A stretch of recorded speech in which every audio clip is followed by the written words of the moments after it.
So this is day one, a young, beautifully bred and professionally raised 5-year-old mare in for starting. First saddle, bridle, long reins and rider. She's never had any traumas and is from a lovely home and therefore perfectly open to my suggestion. So I prepped her for a few days, and so rather than thrusting her in at the deep end, I've been putting stuff up on her back and just getting to know her, allowing her to get to know me and to become familiar with her new surroundings. But today is the first day that she'll actually have a saddle girthed up onto her. And you never know what you're going to get, but I envisage this mare is going to be pretty straightforward because of the background she's had so far. So here I am, I'm just girthing up that saddle, gauging how she's feeling about it. All looks good. It's a sunny afternoon, she's quite relaxed, she knows me.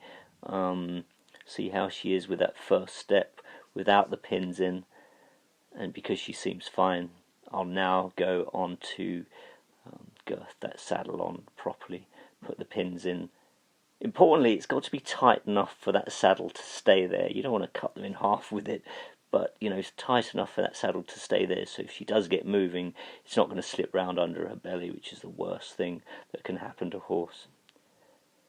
But she looks good, you can see. So I'm going to unclip her. Importantly, you never know until they take that first step with that thing girthed up as tight as it needs to be. So I'm going to step back, see how she feels about it, send her away. And as you can see, she just idles away. That's fine. That's what you want to see.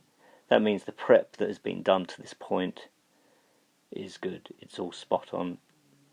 What you don't want, I'll kick her up into a little trot now just to get her to feel the next level. See how she responds to that. But even that she's good with, so I'll do that in both directions before moving on to the next stage. The next stage being, obviously we want to put reins on that bridle, we want to put stirrups on, we want to secure those stirrups underneath.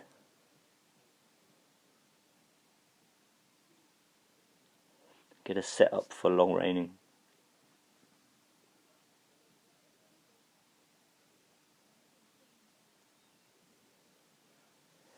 So here she is, she's feeling pretty good about it. I'll grab my long reins.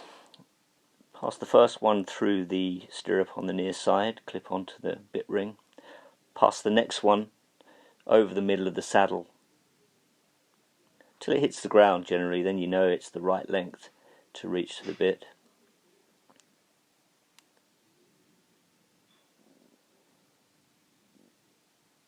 Through the stirrup on that side, clip onto the bit ring on the off side.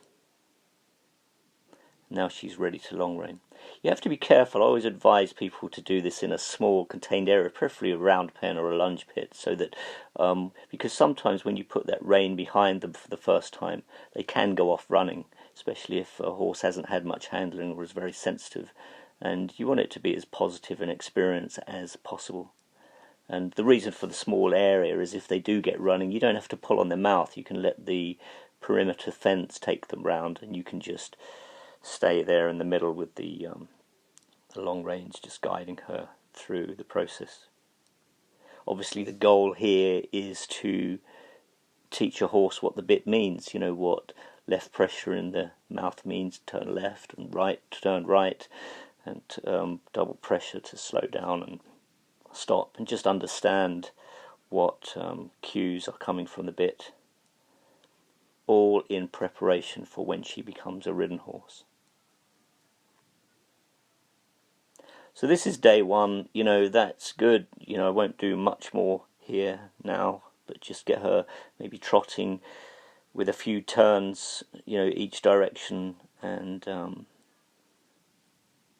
before she gets too hot and bothered, before we get her too tired. We want to finish just before that point, so she's just got that feeling of well-earned fatigue, if you like, not too hard, but just enough to give her something to think about overnight. And then tomorrow we'll do some more of that, and we'll do some more on the next day, and eventually we'll get to the point where we'll just be long reining her from the stable and out across the fields. But that's the first part.